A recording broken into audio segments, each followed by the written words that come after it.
लाडली लाल की जय, वीरेंद्र लाल महाराज की जय, श्री सद्गुरुदेव भगवान की जय। श्री कृष्ण गोविंद हरे मुरारी, हे नाथ नारायण वासुदेवा।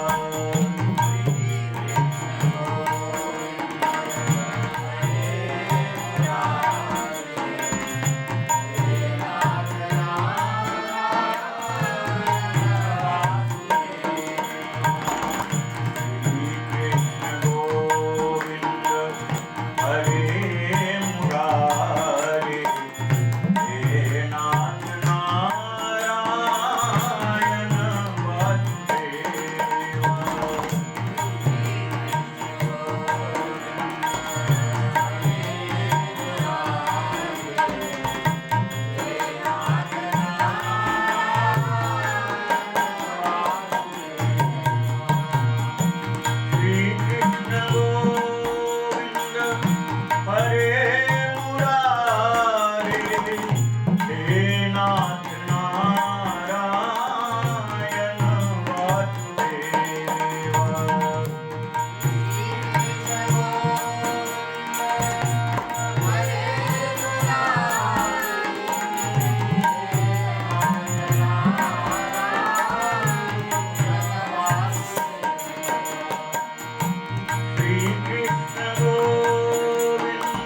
बंसी विभूषित कराल नवनीर दाभा पीताम्बराधरम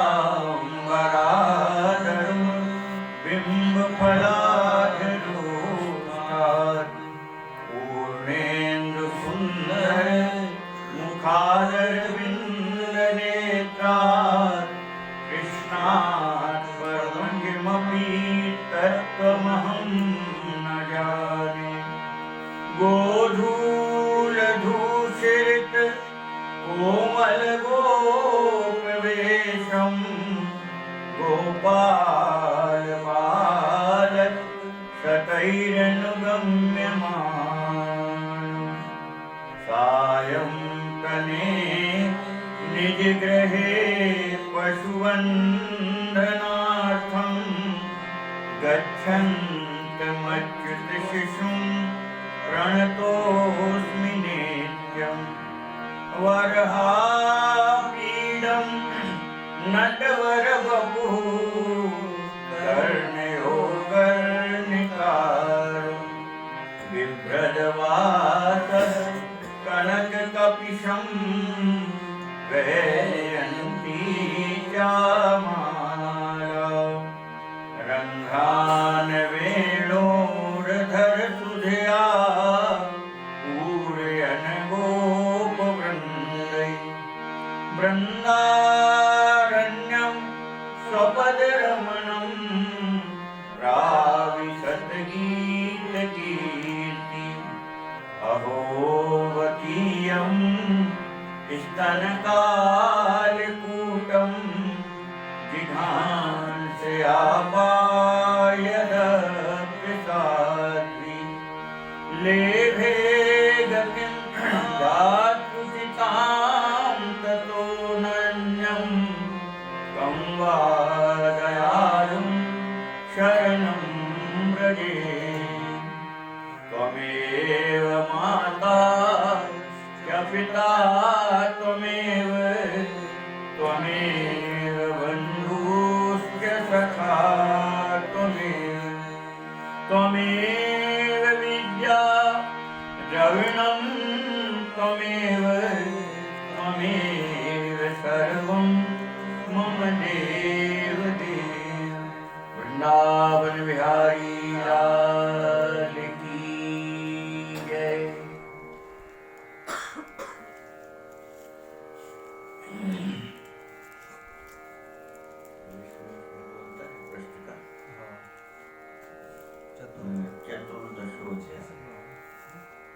चतुर्दशोध्याय 652 पेज के आसपास।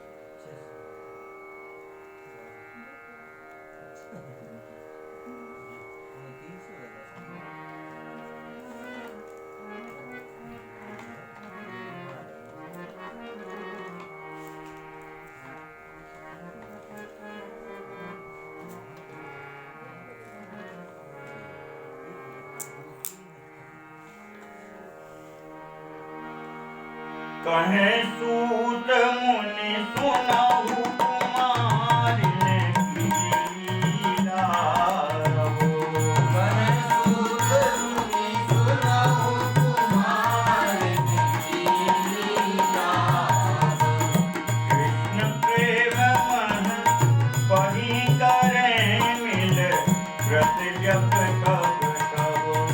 कृष्ण प्रेम मन पही करे मिल व्रत जप तब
कृपा है। यह श्रीमद् भागवत जो ग्रंथ है, उसी को परम पूज्य प्रातः स्मरणीय अनंत श्री गुरु श्री प्रभुदत्त ब्रह्मचारी जी महाराज हुए, जिन्होंने 56 छंद में लिख करके संपूर्ण श्रीमद् भागवत को 56 छंद में लिखा। हो सकता है इसके पहले किसी ने लिखा हो, पर हम अपन को जितनी जानकारी है उसमें शायद महाराज ब्रह्मचारी जी महाराज के पहले किसी ने इसकी हिंदी इस प्रकार से पद्य के उसमें कोई नहीं लिखा। ये पहला ग्रंथ हमारी जानकारी में ऐसा है। जैसे वाल्मीकि रामायण तक सभी संस्कृत में ग्रंथ लिखे गए, और वाल्मीकि रामायण के बाद भाषा का सबसे पहला रामचरित गोस्वामी श्री तुलसीदास जी महाराज के द्वारा रचना की। इसके पहले संपूर्ण ग्रंथ जो है वो संस्कृत में है, पर रामचरित हिंदी भाषा में सबसे पहला ग्रंथ गोस्वामी महाराज के द्वारा लिखा गया। उसके बाद फिर बहुत सी रामायण लिखी गई, राधे श्याम रामायण है और भी अन्य अन्य रामायण है। ये सब है प्रेम रामायण, परम पूज्य अवधपुरी वाले स्वामी जी की लिखी है। तो इस प्रकार से बहुत सी रामायण लिखी गई, पर जब भाषा के प्रथम रामचरित की बात आएगी तो गोस्वामी महाराज के द्वारा। इसी प्रकार से श्रीमद् भागवत संस्कृत का ग्रंथ है, संस्कृत में लिखा गया, परंतु उसका हिंदी पद्य में अनुवाद, पद्य में रचना महाराज श्री पूज्य श्री ब्रह्मचारी जी के द्वारा। और यह हम सबका सौभाग्य ही है कि श्री महाराज ब्रह्मचारी जी के पृथ्वी पर विराज रहे थे जब भूमि पर, भारत भूमि पर, तभी दादा की कृपा से हम सबको दर्शन ही नहीं, हम सबको उनका प्रेम, लाड़, प्यार, स्नेह, कृपा, और सबसे छोटे भैया रघु भैया को तो महाराज श्री ब्रह्मचारी जी की गोद मिली है। कीर्तन में रहते तो महाराज जी रघु भैया को उठा के अपनी गोद में बिठा लेते, फिर आरती के बाद जब अपनी कुटिया पर जाते तो गोद में ही लेके ले जाते, सबको, बच्चों को सबको ले जाते कुटिया में, और कुटिया में ले जाते फिर वहाँ एक से एक प्रसादी महाराज जी सब बच्चों को कराते। बच्चों से बहुत प्रेम करते थे, बहुत प्रेम करते। अवतारी महापुरुष थे, साधारण नहीं थे, और वह हम पूर्ण भरोसे, पूर्ण दृढ़ विश्वास से कह सकते कि वह अवतारी पुरुष थे, क्योंकि हम लोगों ने इतने छोटे तो नहीं थे, 15-16 साल की उम्र हम लोगों की रही, तो वह जो लीला उनकी हम लोगों ने देखी वो आश्चर्यजनक थी। आज समझ में आता है, उस समय तो छोटे थे तो वो बात समझ में नहीं आई, कभी विचार में भी नहीं आई, पर उसके बाद अब जब स्मृति होती है तो आश्चर्य होता कि ऐसा कैसे हो सकता है। अभी 14-15 साल की उम्र ये होती है, और महाराज जी का शरीर कैसा था ब्रह्मचारी जी का, 6.5 फुट की तो ऊंचाई थी, एकदम अच्छा विशाल शरीर था, और विशाल भुजाएं, भुजाएं देखने लायक महाराज, आजान हुआ, विशाल लंबी भुजाएं। और कभी जब गंगा जी में हम लोग स्नान करते हो, महाराज जी भी आ जाते हैं, महाराज जी स्नान कर रहे हो, हम लोग पहुंच जाते हैं, तो तुम्हें याद है महाराज जी हम सब लोगों के साथ गंगा जी में खेलने लगते थे, हम छोटे छोटे बच्चे, और महाराज जी पर हम लोगों को लेकर के वो गंगा जी में खेलने लगती है। और हमको एक स्मृति जो है वह आश्चर्य में डालती है। अब इतनी छोटी उम्र, 14-15 साल की हम लोगों की, और जैसे छोटे बच्चे करते ना, ऐसे दो बच्चे हाथ ऐसे पकड़ लेते एक दूसरे के, और फिर तीसरा बच्चा उस पर बैठता है ना। तो बताओ, इतनी छोटी छोटी उम्र हम लोगों की, महाराज जी का विशाल शरीर, और महाराज जी उचक करके हम लोगों के हाथों पर बैठते थे। ये हमें जब याद आया तब हमारे तो होश उड़ गए कि ऐसा कैसे हो गया। आज भी अब बुद्धि में कहाँ बैठ रही बात। इतनी छोटी उम्र हम लोगों की, इतने छोटे छोटे बात, कहाँ महाराज जी का शरीर सिंह के समान गंभीर आवाज। महाराज जी बिना स्पीकर के अगर टेर लगा दे तो घंटा घर तो ठीक है, और आगे तक आवाज जाए बिना स्पीकर के, ऐसी भारी गंभीर।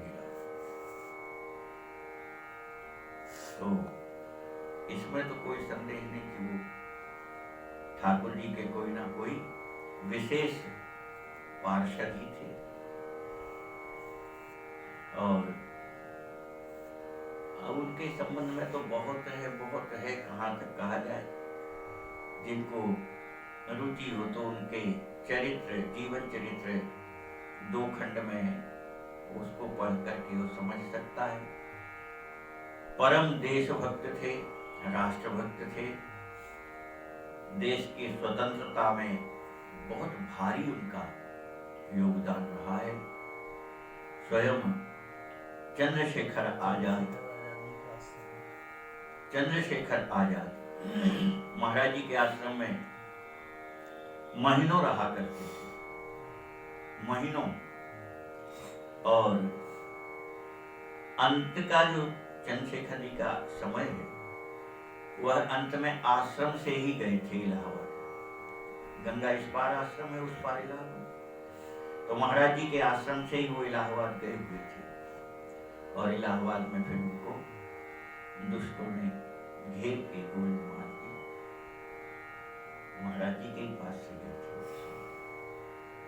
तो ऐसे विशाल चरित्र को बिना उनकी जीवनी पढ़े कहने की सामर्थ्य नहीं है। उन्हीं की कृपा रही हम लोगों को बचपन में खूब बढ़िया से भागवत चरित्र की दादा के द्वारा रोज पाठ होता था, कथा भी सुनी, पाठ भी किया। फिर दास को दादा की आज्ञा से कई बार पूरे भागवत चरित्र के पाठ करने का सौभाग्य मिला। कुंडेश्वर में कीर्तन होता तो कुंडेश्वर में प्रातः काल के समय में श्रीमद् भागवत का पाठ होता था। ये भागवत चरित्र का संगीत से पूरा पाठ होता था। 1 महीने का सावन का कीर्तन होता, 1 महीने भागवत चरित्र का वहां पाठ होता था। वहां होने वाले पाठ को नरसिंहपुर के परम श्रद्धेय हरे राम बाबू जी, उन्होंने आकर के कुंडेश्वर में जब सुना तो वो बहुत प्रभावित हुए। बोले भैया एक बार नरसिंहपुर में भी इस पाठ को करो। तो फिर एक बार नरसिंहपुर में भी पूरा भागवत चरित्र का पाठ किया। नरसिंहपुर में समस्या ये थी कि केवल 7 दिन का संकीर्तन होता था और पाठ बहुत रहता था। तो जितना गा करके बनता 3 घंटे 4 घंटे, उतना वो पाठ हम गा करके सबके साथ सामूहिक करते। शेष पाठ को हम अकेले पाठ करके पूरा करते थे। ऐसे यह भागवत चरित्र का एक पारायण नरसिंहपुर में भी हुआ। दुर्भाग्य है जीवों का, लोगों का, ऐसा सुंदर चरित्र और प्रचार प्रसार से वंचित आज भी है। महाराज जी ने कोई शिष्य बनाया नहीं जीवन में, कोई शिष्य नहीं है। अपने मन को शिष्य बनाया महाराज जी ने। इसमें दिया हुआ है पहला दिन प्रारंभ का।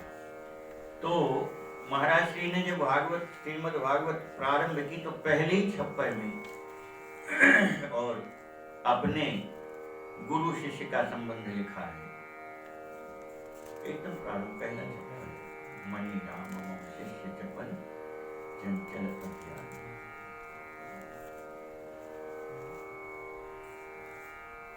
अब हमें पढ़े लिखते हैं।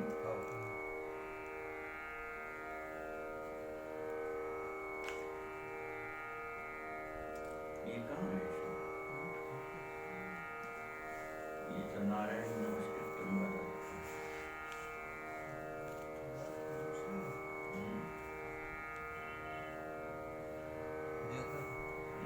कथा चौथे नंबर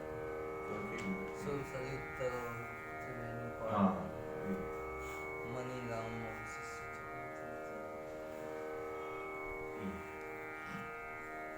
कथा प्रारंभ में पहला छप्पर लिखा महाराज, मणि राम मम शीत चपल चंचल अज्ञानी। मणि राम मम शीत चपल चंचल अज्ञानी। कदे कानपुर यज्ञ तीर्थ ज्योति अति सुंदर।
मंगलाचरण के बाद जो कथा प्रारंभ कर रहे, कह रहे सुरसरी उत्तर पूर्व त्रिवेणी पार, गंगा जी के उत्तर तट पर प्रतिष्ठानपुर नाम का गांव तीर्थ है। प्रतिष्ठानपुर यज्ञ तीर्थ, पुराणों में वर्णन है इसका, प्राचीन तीर्थ है। बाद में उसी प्रतिष्ठानपुर का नाम झूसी हो गया। तो अब दोनों नाम पुराणों में प्रतिष्ठानपुर है और वर्तमान में सरकारी कागजों में उसका नाम झूसी है। अति सुंदर, बहुत सुंदर नगर है।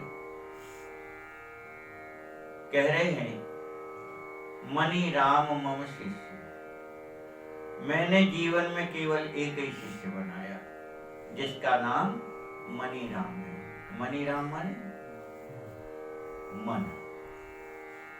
बोले हमारा शिष्य हमारा मन ही है, हमारा शिष्य हमारा मन ही है। हमने अपने मन को शिष्य बनाया। क्यों बनाया? बोले अत्यंत चपल चंचल, बहुत चंचल है, स्थिर रहता नहीं है, ठहरता नहीं है। तो ऐसे चंचल मन को हमने और शिष्य बनाया और उस चंचल मन के कल्याण के लिए, ताही के हित, उस अपने मन रूपी शिष्य के कल्याण के लिए, हित के लिए, और रस कथा बखानी। कैसी? बोले सुधा सरस, अमृत जैसी यह भागवती कथा का बखान मैं कर रहा हूं, किया। कैसी है यह भागवती कथा? तो महाराज श्री लिख रहे हैं, दैहिक, दैविक, मानसिक और चाहे होए भव की व्यथा। कह रहे वैसे तो सारे संसार में तीन ही प्रकार के संकट आते हैं, दैहिक, दैविक और भौतिक। भौतिक में ही मना। तो ये तीन प्रकार के जो ताप कहे हैं, दैहिक, दैविक, भौतिक, ये तीनों ताप चाहे हुए भव की व्यथा, और बोले संसार में जो संकट आया हो, कष्ट आया हो, इन ये सारे रोग हैं, दैहिक रोग, दैविक रोग, भौतिक रोग, ये सब रोग हैं। तो बोले इन सब रोगों से मुक्त होने की केवल एक ही औषधि, सब रोगन की एक है औषधि, भागवती कथा। बोलिए यह भागवती कथा जो है, भगवान का भागवत चरित्र, यह सारे रोगों की दवा है। ऐसा कोई रोग नहीं जो इससे ठीक ना हो जाता। और देखो, रोग के संबंध में वैद्य या डॉक्टर और दवा, जब तक दोनों के प्रति आपका विश्वास दृढ़ नहीं होगा, भरोसा दृढ़ नहीं होगा, तब तक लाभ नहीं करती। औषधि लाभ कब करती है? जब वैद्य पर, डॉक्टर पर भरोसा हो, विश्वास हो, और उनके द्वारा दी गई दवा पर विश्वास हो, तब वह लाभ करती है। तो कह रहे चाहे दुनिया का कोई रोग हो, और विश्वास के साथ अगर कोई इस भागवत चरित्र का आश्रय लेता है,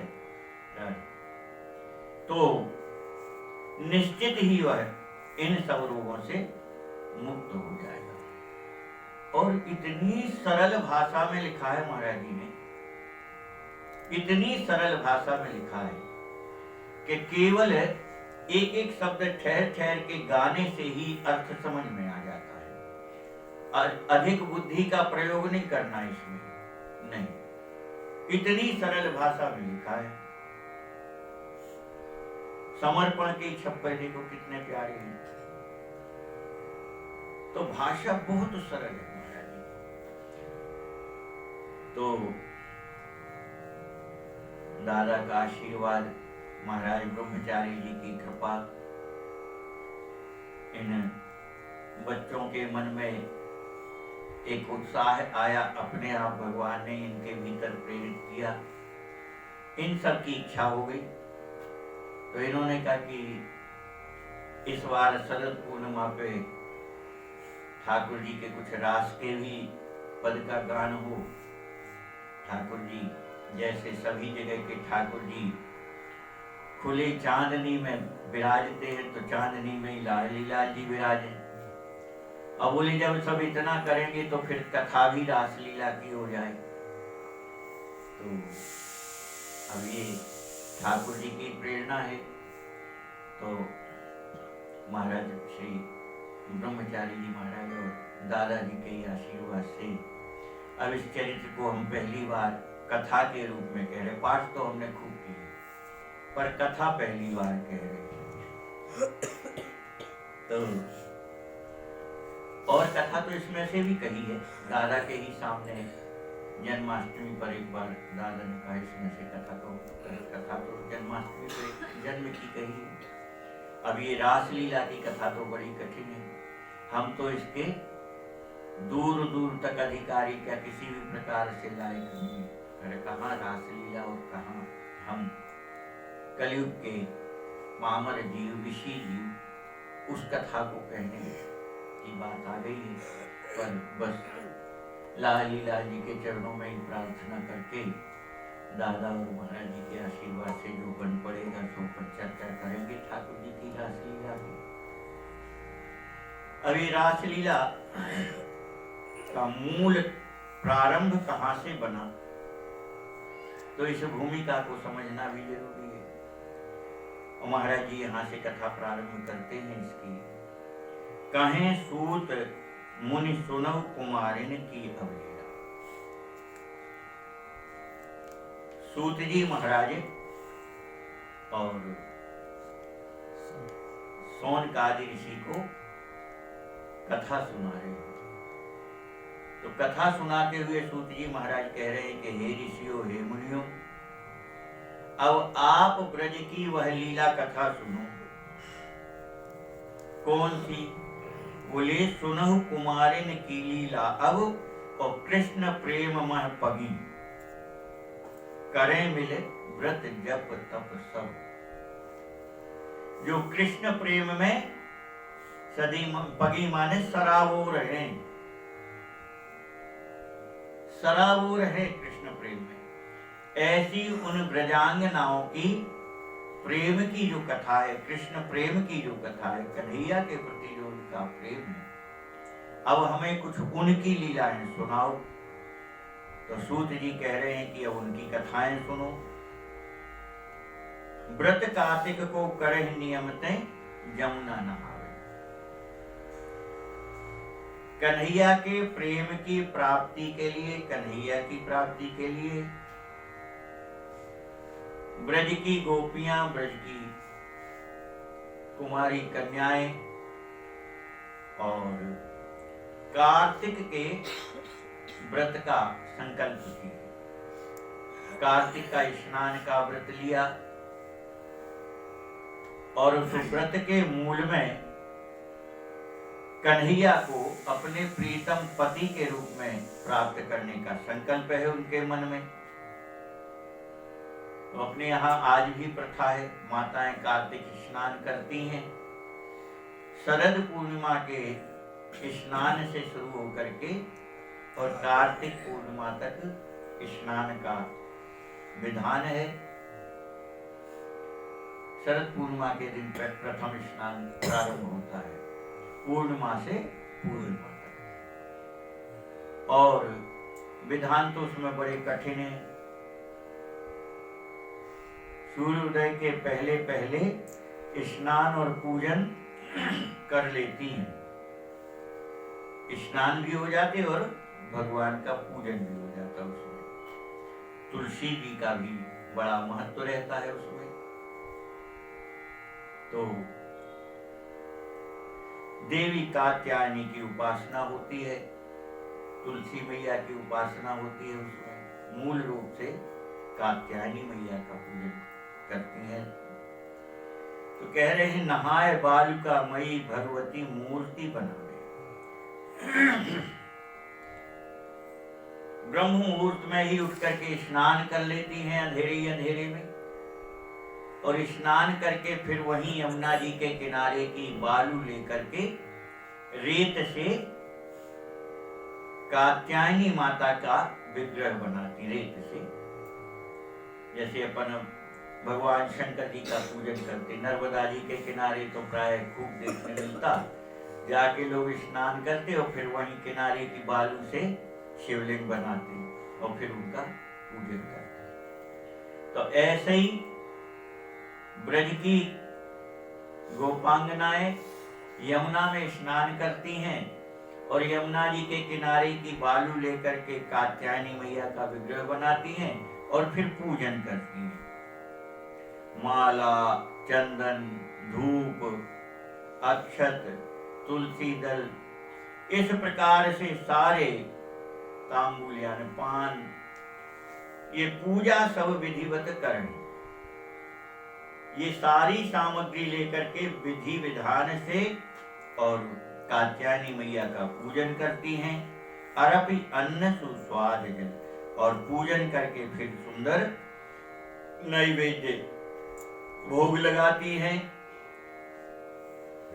और सुंदर जल के द्वारा अर्घ्य देती हैं। इस प्रकार से पूजन करती हैं। आज भी वृंदावन में कात्यायनी मैया का बड़ा सुंदर स्थान है, मंदिर है, जिसमें कार्तिक के महीने वहां बहुत भीड़ होती है, बहुत भीड़ रहती है। परिक्रमा मार्ग में ही तो मिलता है, नहीं अलग से हाँ, रंग जी के पीछे कात्यायनी मैया का बहुत भीड़ रहती कार्तिक के महीने में। तो इस प्रकार से कन्हैया की प्राप्ति के लिए ब्रजांगनाओं ने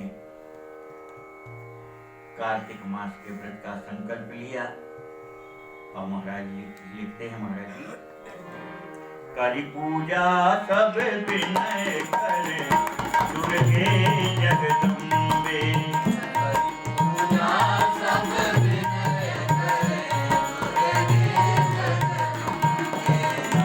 गणपति होनि देवर वर दे अम्बे, गणपति होनि देवर वर दे अम्बे, यो हविष करियतन नियम व्रत के सब साधे, जो हविष करियतन नियम व्रत के सब साधे, श्रद्धावती समेत भगवती कुमाराधे, भगवती समेत भगवती कुमाराधे, सुखद परत लीला करी प्रेम नित कपट हरी, सुखद सदस लीला हरि, प्रेम निरति कपट हरि, अपनाई तिरसंगनी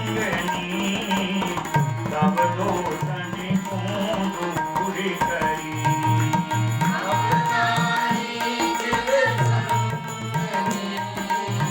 सब दोषन को दूर करी, करी पूजा सब विनय करें दुर्गे जगदम्बे। इस प्रकार से ब्रजांगनाएं कात्यायनी मैया का पूजन करती हैं और पूजन करने के बाद फिर हाथ जोड़ करके विनय करती हैं। अपन पूजन करते फिर भगवान से विनती करते हैं और जो कामनाएं होते हैं वह भी प्रस्तुत करते, भगवान हाँ मोड़ा की नौकरी लग जाए, बिटिया को ब्याह हो जाए, मकान बन जाए, दुकान बन जाए, सब कहिए। तो ये ब्रजांगनाएं भी कात्यायनी मैया का पूजन करके और फिर जगदम्बे माई से कात्यायनी मैया से विनय कर रही हैं। कौन सी विनय कर रही हैं? तो कह रही हैं नंद नदन पति हों, हे जगदम्बे मैया, नंद बाबा को लाला कन्हैया हमारा प्रियतम हो, पति हो, देव वर वर दे अम्बे, एक ही वर दे दो, क्या कि वह कन्हैया हमारा पति हो। सारी ब्रजांगनाएं यही वरदान मांगती हैं। यों हविष्य कर असन नियम व्रत के सब साथी। इस प्रकार से पूजन करके वह सब अपने घर लौटती हैं और घर आकर के फिर पाती क्या है? कह रहे हैं कि हविष्यान्न पाती। हविष्यान्न कैसा? तो कह रहे हैं बिना नमक का,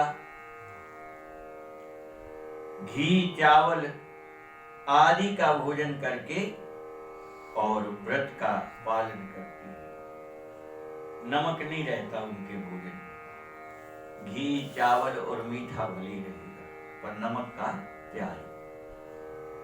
इस प्रकार से बड़े कठिन नियमों का पालन करते हुए और श्रद्धा भक्ति समेत भगवती को आराधना। अभी हमने प्रारंभ में कहा था कि बिना श्रद्धा बिना भक्ति के कुछ प्राप्त नहीं होता। आपका जब तक श्रद्धा विश्वास दृढ़ नहीं होगा तब तक कुछ भी प्राप्त नहीं होता। हर जगह आपको श्रद्धा और विश्वास की दृढ़ता होनी ही चाहिए। श्री रामचरितमानस में गोस्वामी महाराज ने लिखा, भवानी शंकर वंदे श्रद्धा विश्वास रूपणव याभ्याम बिना न पश्यन्ति। भगवान शंकर पार्वती जी यह श्रद्धा विश्वास हैं, बिना इनकी कृपा के इस रामचरितमानस में प्रवेश नहीं मिलेगा। तो श्रद्धा विश्वास दृढ़ हो, वही भगवान शंकर पार्वती जी है, वही श्रद्धा विश्वास कृपा करेगा, तब रामचरितमानस समझ में आएगा, उसमें सारे रहस्य प्रकट होने लगेंगे। यहाँ महाराज जी वही कह रहे हैं, श्रद्धा भक्ति समेत भगवती को आराधना। सभी गोपांगनाएं पूर्ण श्रद्धा भक्ति सहित और कात्यायनी मैया की आराधना करने लगी। सुखद सरस लीला करी, प्रेम निरख निष्कपट है। भगवान में कोई कपट छल तो होता नहीं है, भगवान में कोई छल कपट नहीं होता है, निष्कपट है भगवान, निष्कपट है। कपट तो जीव में होता है, उस ब्रह्म में थोड़ी कपट।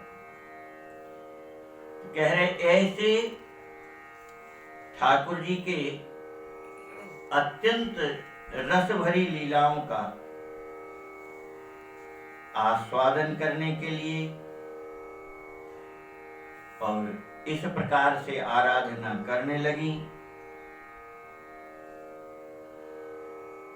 तो भगवान ने भी कृपा की। फिर अपनाई चिर संगनी और सब दोष निकुण दूर कर।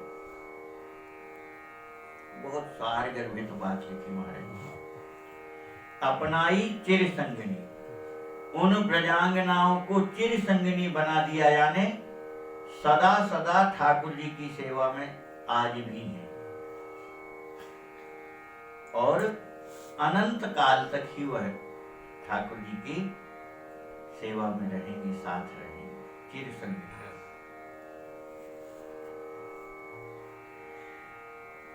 ठाकुर जी ने उन ब्रजांगनाओं को अपनाया। कैसे अपनाया? तो आगे महाराज जी लिखते हैं, सब दोषनि को दूर कर। जीव में तो दोष रहेंगे, जड़ चेतन गुण दोषमय विश्व कीन करतार। तो घटबड़ हो सकते हैं, परंतु ऐसा कोई नहीं है कि जिसमें दोष ना हो। इतना हो सकता, थोड़ा सा दोष होगा, पर होगा जरूर। बिना दोष के जीव हो ही नहीं सकता। रचना ही जड़ चेतन और गुण दोषमय, और इसलिए सब में अगर 90 नहीं 99% अवगुण है तो 1% तो गुण जरूर होगा। जैसे अभी कथा में हम आप लोगों को सुनाई थी, रावण में भी एक 99% दोष, परंतु गोस्वामी जी महाराज ने एक गुण उसमें भी ढूंढ लिया। रावण में भी गुण ढूंढ लिया ठाकुर जी ने, गोस्वामी जी महाराज ने। तो कह रहे हैं कि जीव में तो दुर्गुण होते ही हैं, तब बोले भगवान की चाहत भर जब जीव करता है तो भगवान उसके सारे दोषों को भुला देते, उसको देखते ही नहीं, उसके दोषों की ओर नहीं देखते और उस जीव को अपना लेते हैं। जब जीव को अपना लेते हैं तो जो दोष थे वह भी नष्ट हो जाते उसके। जब भगवान अपना लेते हैं कृपा करके, तो उसमें जो दोष हैं, अवगुण हैं, वह भी नष्ट हो जाते हैं। इस प्रकार से कह रहे हैं महाराज जी, पट यमुना तट धरे नहाए निधंगी जल महा। पट यमुना तट धरे नहाए निधंगी जल महा। कथारथ कृष्ण गए छल में तेरी छल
प्रारंभ की तो करती क्या है? बोले प्रातः अंधेरा तो रहते ही है ब्रह्म मुहूर्त में।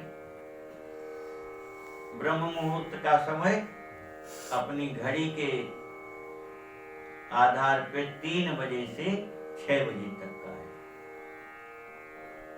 और संत महात्मा तो उसको 2 से भी मानते हैं कि 2 से 5 है, ऐसा भी है। तो अंधेरा रहता है उस समय ब्रह्म मुहूर्त में।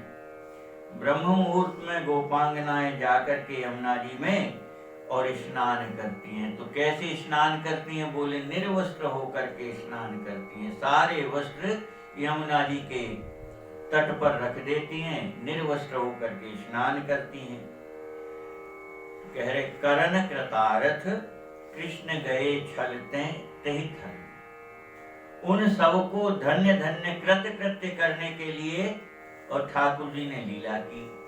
एक दिन ठाकुर जी भी और अंधेरे में ही ब्रह्म मुहूर्त में पहुंच गए यमुना जी के किनारे, और गोपियां स्नान करने जैसे ही यमुना जी में गईं तो यमुना जी में स्नान करने में समय वह जल क्रीड़ा करती हैं। जल विहार में मिलकर उलीचे सलिल परस्पर। जल में जब स्नान करते तो आपस में जब खेल शुरू करते तो कोई पानी को ऐसा हाथ से मार के दूसरे पर फेंकता है। इस प्रकार से बहुत तरह तरह से जल की क्रिया होती है।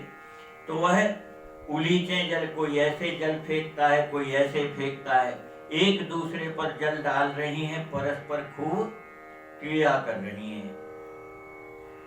ठाकुर जी ने देखा ये तो स्नान में मगन है, इनको अतई पता नहीं है, और जाकर के धीरे से वह तट पर रखे हुए उनके वस्त्र लेकर के और वहीं यमुना किनारे के कदम के वृक्ष पर बैठ गए। सारे वस्त्र ले गए ठाकुर जी उठा करके। अकेले ही नहीं थे, नहीं संग सखिन के हंसत हरि। अकेले तो कन्हैया कभी रहते ही नहीं, 2-4 सखा तो जरूर खास खास रहते ही हैं साथ। तो सखाओं के साथ ठाकुर जी बहुत प्रसन्न हो रहे थे, और जब वस्त्रों का हरण करके कदम पर ले गए तब फिर ठाकुर जी ने बांसुरी बजाई, धरी अधेरन पे बांसुरी। और जैसे ही बांसुरी बजाई तो गोपांगनाओं का ध्यान गया, अरे ये तो बांसुरी कन्हैया बजा रहे हैं, ये तो कन्हैया की है। जैसे ही इतना स्मरण हुआ तो डरत लजत थर थर कंपत। अब तो भयभीत हो गई, क्यों? हम सब निर्वस्त्र हैं और ये यहीं आ गए। तो अत्यंत भयभीत होकर के थर थर कांप रही हैं, अत्यंत लज्जित हैं। और तब सब बोली ब्रज बाल लाल मती पाप कमाओ। सब बोली ब्रज बाल लाल मती पाप कमाओ।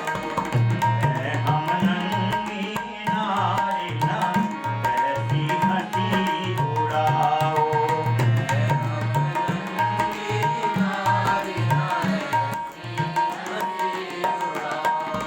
कपट नीर मह खड़ी दया हम सब पे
अब तो यमुना जी में जल में खड़ी खड़ी सब गोपियों ने प्रार्थना की, लाल मत पाप कमाओ। अरे लाला, हम सबके वस्त्र दे दो, देखो ये पाप कर्म मत अपयश मत लो।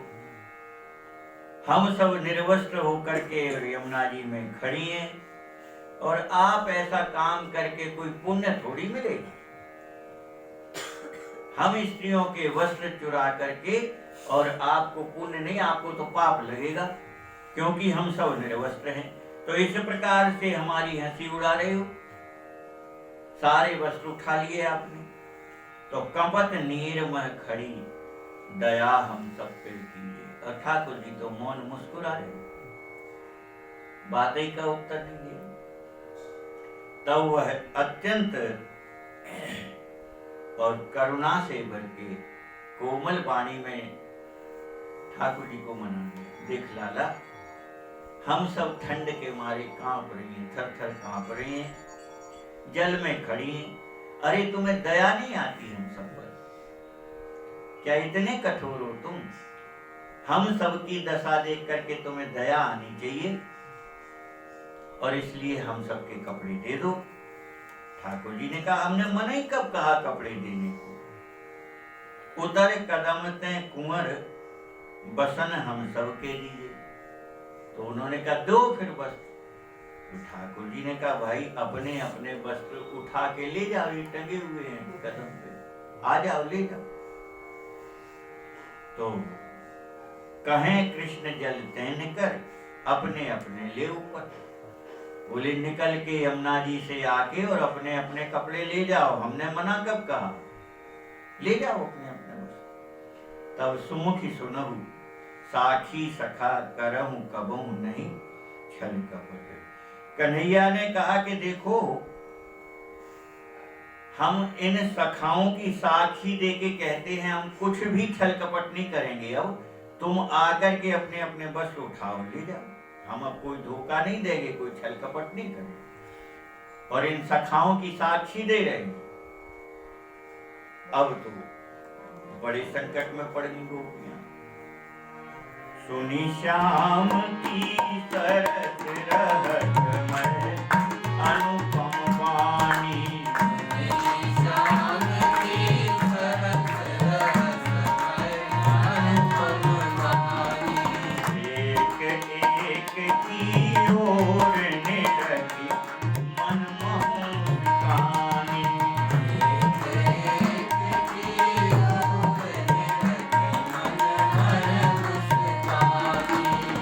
उनी बोली घनश्याम ने पट हम दासी तुम्हारी। उनी बोली घनश्याम ने पट हम दासी तुम्हारी। अर्पण करवत करें लाज, लेहो मत हमारी। अर्पण सर्वस करें लाज, लेहो मत हमारी। कवि श्याम सुंदर सुनहु, यदि दासी तो क्यों डरो। श्याम सुंदर सुनो, यदि दासी को क्यों डरो। जैसो जो कछु कहूँ, तुम तैसो निर्भय करो। जैसो जो कछु कहो, तुम तैसो निर्भय करो। ठाकुर जी की बात सुनकर के रहस्यमय अनुपम विचित्र रहस्य भरी ऐसी सुंदर मधुर वाणी कन्हैया की सुन के अब एक दूसरी गोपियां एक दूसरे को देखने लगी और देख देख करके मुस्कुराने लगी कि बताओ भाई, वो कह रहे कि हमने मना कब किया कपड़ा देने को, हम तो वस्त्र देने तैयार हैं, तो दे दो। अरे तो अपने अपने उठाओ, पहचानो, ले जाओ। हम किसके वस्त्र पहचानेंगे, किस किस के उठा के दें? अपने अपने वस्त्र ले जाओ। तो इस प्रकार से ठाकुर जी ने और उनको जो वाणी कही वो अत्यंत रहस्यमय तो है। तो एक दूसरे को देख करके मुस्कुरा रही हैं, लज्जा भी आ रही है। और पुण्य बोली घनश्याम निपट हम दासी तुम। तब उन गोपांगनाओं ने फिर हाथ जोड़ करके कहा कि देखो लाला, हम सब तुम्हारी दासी हैं, अर्पण सर्वस्व करें, लाज लेओ मत हमें। गोपांगनाएं कह रही हम सर्वस्व समर्पण आप पर कर दिए हैं, परंतु हमारी लज्जा तो बची रहने दो, हमारी लज्जा तो मत उजागर। हम सब संपूर्ण समर्पण है आपके प्रति हमारा, पर कम से कम हमारी लाज तो बचा करके रखो। और तब जब गोपियों ने ऐसा कहा तो कन्हैया कह रहे कि ठीक है, कहाँ श्याम सुंदरी सुनो। अरे सुंदरी ब्रजांगनाओं सुनो, यदि सचमुच तुम हमारी दासी हो तो फिर किस बात का डर है? निकल के आ जाओ, बस ले जाओ, हमारी तो दासी है। संपूर्ण जब हम पे समर्पण है तो फिर किस बात की लाज, किस बात का भय? आओ ले जाओ बस। देखो अब तुम यदि सचमुच हमारी दासी हो सब, तो जैसा जैसा हम कहें वैसा वैसा करो, तब तो दासी, नहीं तो कैसे दासी? भाई दासी को स्वामिनी की आज्ञा का पालन करना चाहिए, स्वामी की आज्ञा का पालन करना चाहिए। तो स्वामी आज्ञा दे रहे हैं, तुम दासी हो, तो जैसा जैसा हम आज्ञा करते जाएं वैसा वैसा तुम्हें करना चाहिए। तो करो जैसा हम कह रहे हैं, निर्भय होकर के करो, उसमें कोई भय की बात ही नहीं है जब तुम हमारी दासी हो तो।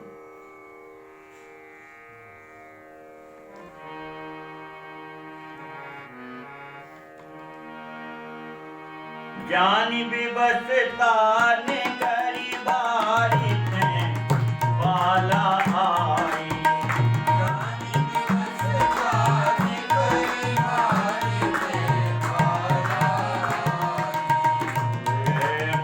ये कर झांकी राम कबरी सबुताई।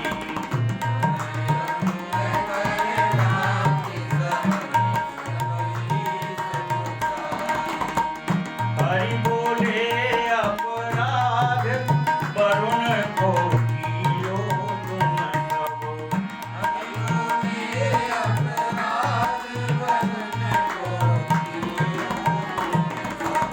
नहाई नंगी करहु विनय कर फूटे सिर धरियव।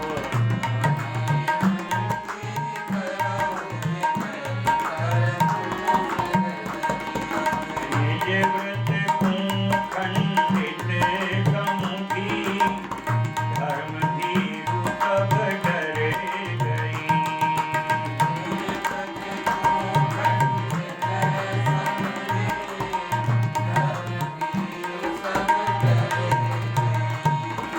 पाप प्रणाशक प्रभु चरण, कमल माहि प्रणमत भई।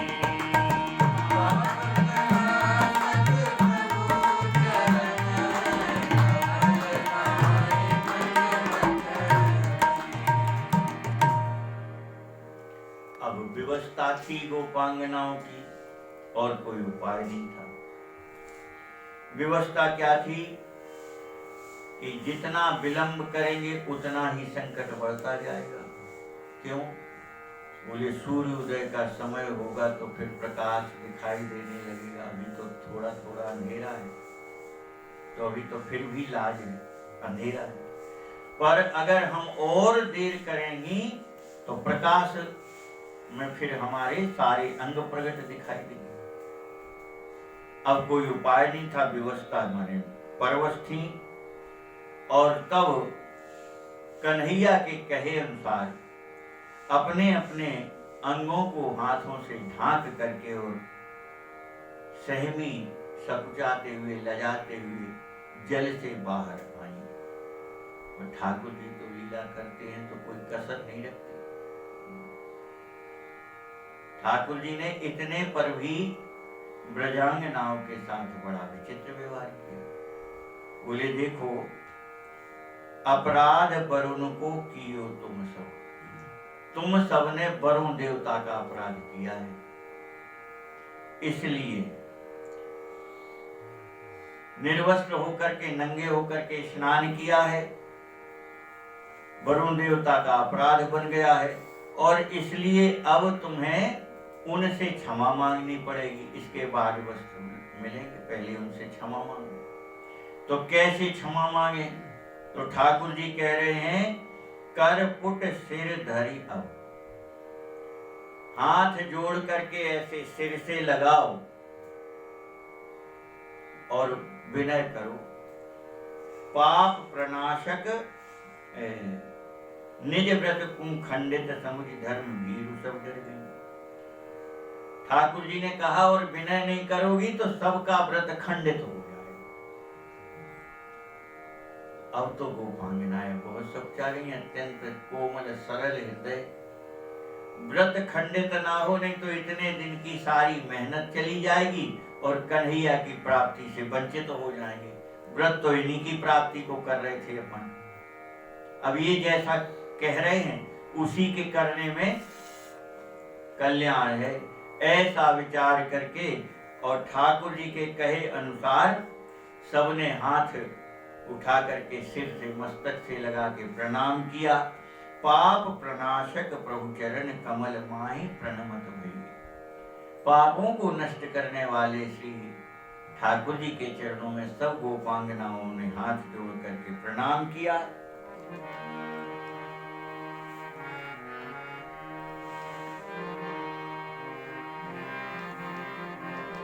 प्रभु प्रसन्न है गए तुरंत पट सबके लिए।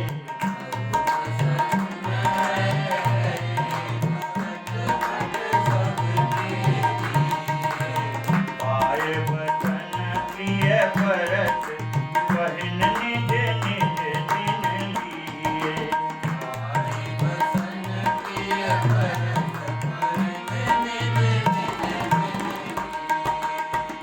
प्रेम विवश बन गई सकुची के श्याम निहारे।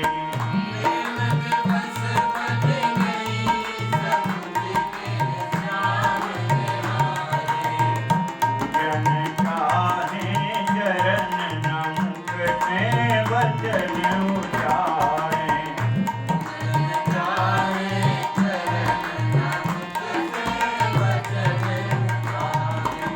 ज्ञानी मनोगत भाव हरि बोले वाला डरहु मति।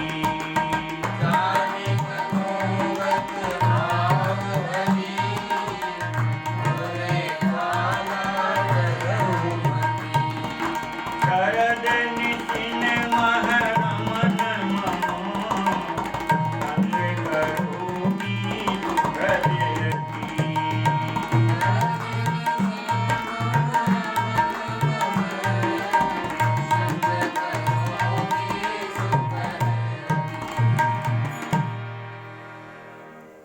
जब गोपांगनाओं ने ठाकुर जी के कहे एक एक बात का पालन किया, कन्हैया प्रसन्न हो गए। प्रसन्न होकर के सब के वस्त्र उठा उठा के देने लगे। लो लो, किसका है ये वस्त्र, लो पकड़ो। सब के वस्त्र ठाकुर जी ने उठा उठा के दे दिए। पाए बसन प्रिय परस पहन निज निज तन लिए।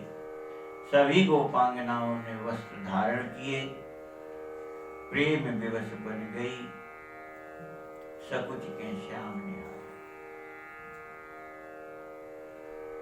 प्रेम के बस होकर के, और अब तो ठाकुर जी की हो गई थी, पर अत्यंत संकोच हो रहा था भगवान श्याम सुंदर से नजरें मिलाने में।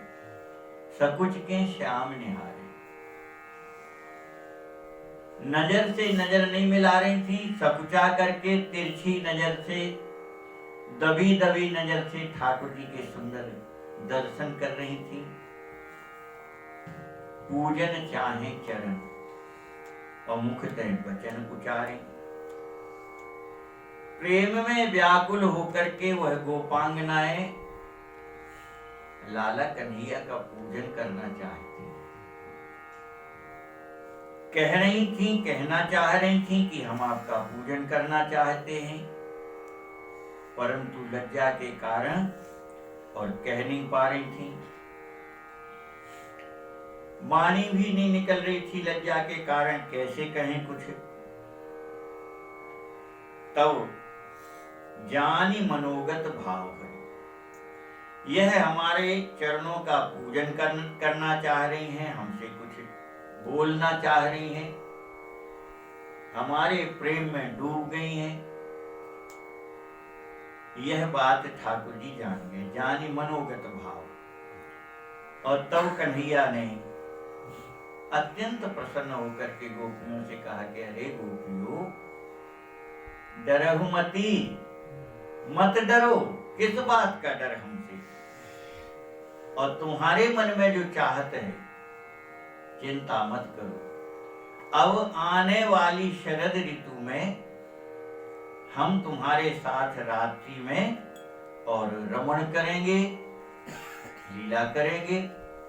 आगे आने वाली शरद ऋतु की रात्रियों में अपन एक ही रात्रि समझते हैं, शरद पूर्णिमा की रात्रि, ऐसा नहीं है। नहीं, यहाँ रात्रियों में लिखा है शरद निशिन मह, माने शरद ऋतु की जितनी रात्रि हैं हम तुम्हारे साथ रमण करेंगे। इस प्रकार से कन्हैया ने गोपियों को और उनका मन चाहा वरदान ही दे दिया। अब देखो, कार्तिक का स्नान की है तो शरद ऋतु के लिए बहुत लंबे समय प्रतीक्षा करनी पड़ी, गोपियों को नहीं करनी। क्यों? कार्तिक के बाद अघन पूष माघ फागुन चैत बैसाख जेठ आषाढ़ सावन भादों और फिर तो 10 महीने के बाद 11वें महीने में मिलन की बात कही है ठाकुर जी ने। तो 10 महीने की जो अवधि है उसमें गोपियों का प्रेम और दृढ़ होता गया, परिपक्व होता गया। क्यों? विरह व्यापा और व्याकुलता व्याप रही है, कब ये समय पूरा होगा, कब ये समय पूरा होगा, कब ये समय पूरा हो, कन्हैया से मिलेंगे, कन्हैया से मिलेंगे। इस चाहत में वह कन्हैया के प्रेम में दिन रात 24 घंटे डूबी रहती है। और इसलिए भगवान ने इनको बीच में इतने समय, लंबे समय का अंतराल दिया, उसमें प्रेम परिपक्व हुआ गोपियों का। सुनत श्याम भर बचन भयो, सुख सुख मन मन महन। सुनत श्याम भर बचन भयो, हरियाय सुचिर धारी चले सब अठवट ब्रज महन। हरियाय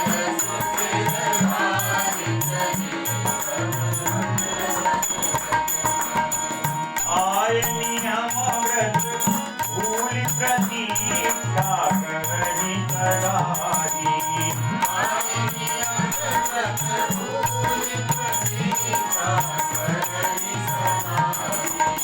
पवन मोहन मोद भय सबके मन माही।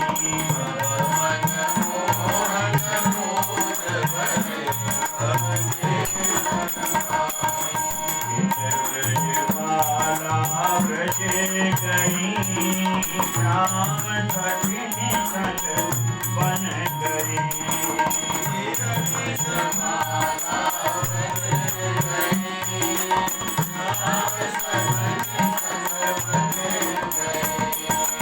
निरखी कपल पुट पितर जुमनी, तिनहि संग समुझत भय।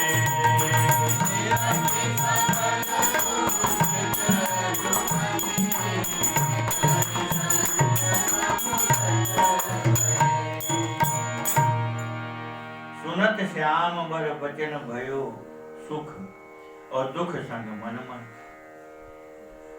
ठाकुर जी ने आने वाली शरद में मिलने की बात कह दी तो अत्यंत सुख हुआ। सुनत श्याम बर बचन भयो सुख, पर साथ में दुख संग में, और बोले दुख भी हुआ। सुख किस बात का? निश्चित है कन्हैया की प्राप्ति तो अब होगी, कन्हैया ने वचन दे दिया। दुख किस बात का? बोले 11 महीना 10 महीना है 11वें महीने में मिले। तो दुख किस बात का है? इतना लंबा समय कैसे व्यतीत होगा 10 महीने का। तो सुख और दुख दोनों एक साथ मिले, कन्हैया मिलेगा यह निश्चित है तो सुख हुआ, और इतने लंबे समय बाद मिलेगा तो दुख हुआ। हरि आयसु सिरधार और चली सब हठवश ब्रज में। कन्हैया की आज्ञा पाकर के सब अपने अपने घरों को लौट चली। अब केवल ठाकुर जी की ही स्मृति है। महाराज जी लिख रहे हैं, आए नियम व्रत भूल। लौट के घर गई तो फिर सारे नियम सारे व्रत भूल गई। व्रत उसी दिन भूल गई थी। ना कोई नियम याद रह गया, ना कोई व्रत याद रह गया। याद क्या रह गया? केवल एक कन्हैया की याद। एक याद किसी की याद रही और सारी दुनिया भूल गई। कुछ भी याद नहीं है उन्हें। कौन से स्नान, कैसे स्नान, किसका पूजन, अब तो केवल कन्हैया दिखाई देता। 24 घंटे उन्हीं के चिंतन में, उन्हीं के चरणों का ध्यान करती है, उन्हीं की स्मृति में डूबी रहती है। और कब मनमोहन मोद भरे सबके मन माए। अब एक एक दिन युगों के सदृश बीतने लगा। अब कब कन्हैया मिलेंगे, कब हम सबको सुख देंगे, कब हमें मिलेंगे, कब सुख देंगे। बस एक एक दिन युग की तरह बीतने लगा। सारे व्रत वगैरह तो भूल गई और भगवान के मिलन की प्रतीक्षा में व्याकुल होकर के दिन रात बस एक एक दिन गिनती हैं। चलो आज 4 दिन बीत गए, अब तो 9 महीने और इतने दिन रह गए। अब एक एक दिन रोज गिनती हैं कि इतने कम हो गए, इतने कम हो गए, अब तो इतने बचे। चितवत पंथ रहु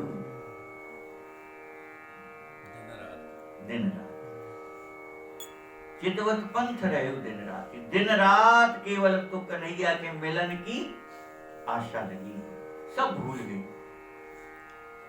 इत ब्रजबाला ब्रज गई, श्याम सखिन संग बन गए। यहाँ गोपियां अपने अपने घर लौटी, वहां ठाकुर जी भी जल्दी से पहुंच के महलों से और गैयों को लेकर के खिड़क में चल लिए, गैया चराने के लिए चल लिए। निरखी सफल पुष्पित द्रुमनि, तिनहि संत समझत भई।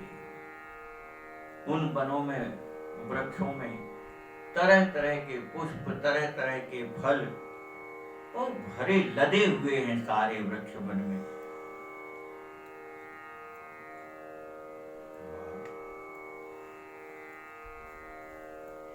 उन फूलों और फलों से लदे हुए वृक्षों को देख करके ठाकुर जी उन्हें क्या समझ रहे हैं? तिनहि संत समझत भई।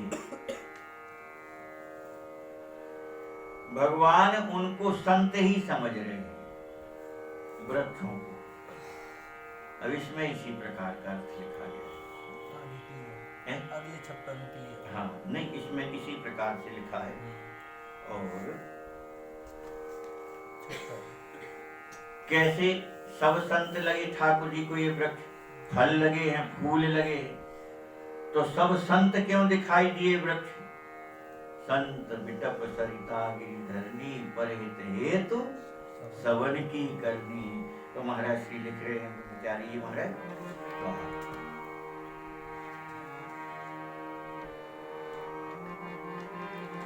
कहे सखनी ने श्याम वृक्ष से अति उपकारी। कहे सखनी ने श्याम वृक्ष से अति उपकारी। काम वायु जल सहन करन पर हित नित भारी। काम वायु जल सहन करन पर हित नित भारी। सवई हिनकी वस्तु काम सबके ही आवे। सवई हिनकी वस्तु काम सबके ही आवे। हिन सिंह अरती आए विमुख कवनु नहीं जावे।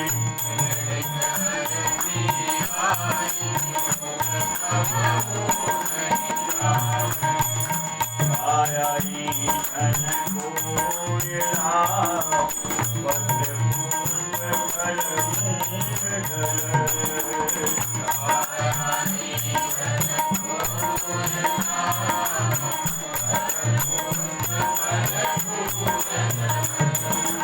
साधक सबके काज नित जीवन इनको ही सफल।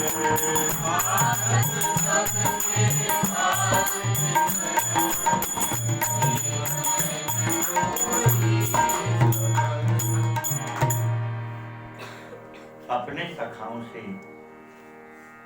ठाकुर जी कह रहे हैं भैया देखो ये वृक्ष ये तो संत ही है। क्यों? बोले संत और वृक्ष में अंतर क्या है? संत भी घोर तप करता है तो घाम से तपता है, गरम ठंडी हवा खाता है, वर्षा के जल से भीगता रहता है साधन काल में, और तरह तरह की पीड़ा को सहन करते हैं। काय के लिए? बोले परहित के लिए।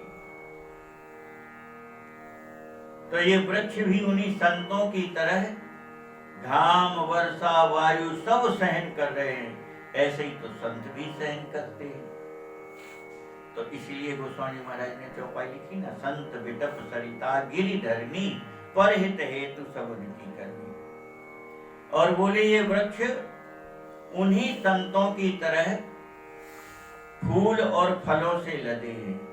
संत के दरवाजे पर कोई चला जाए तो कभी खाली हाथ नहीं लौट सकता। संत कभी खाली आने ही नहीं देगा। जो चाहत लेके जाओगे संत भगवान के यहाँ से उसकी प्राप्ति होगी। तो कह रहे हैं सभी इनकी वस्तु काम सभी के आवे।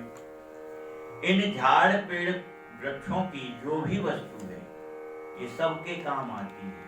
संत भी सबके काम आता है।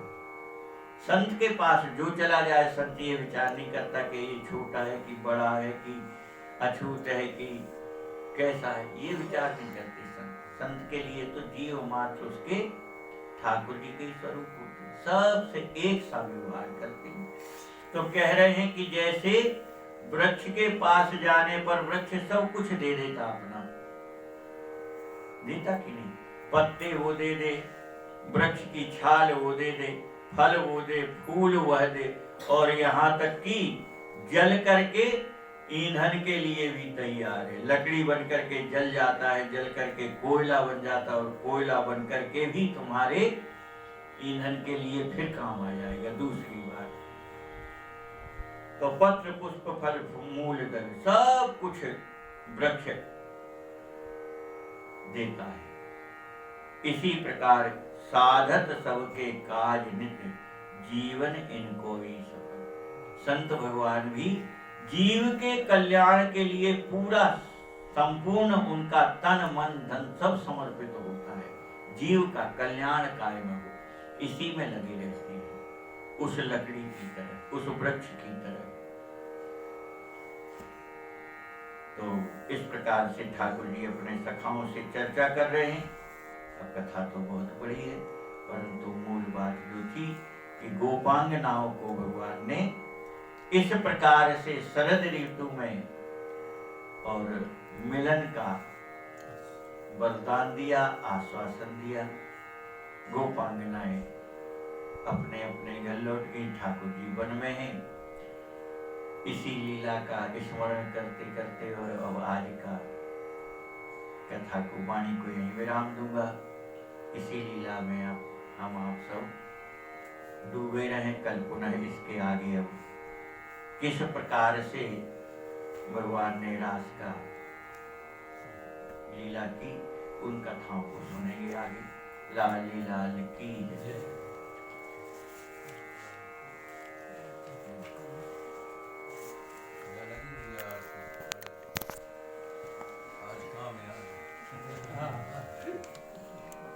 भाग पीछे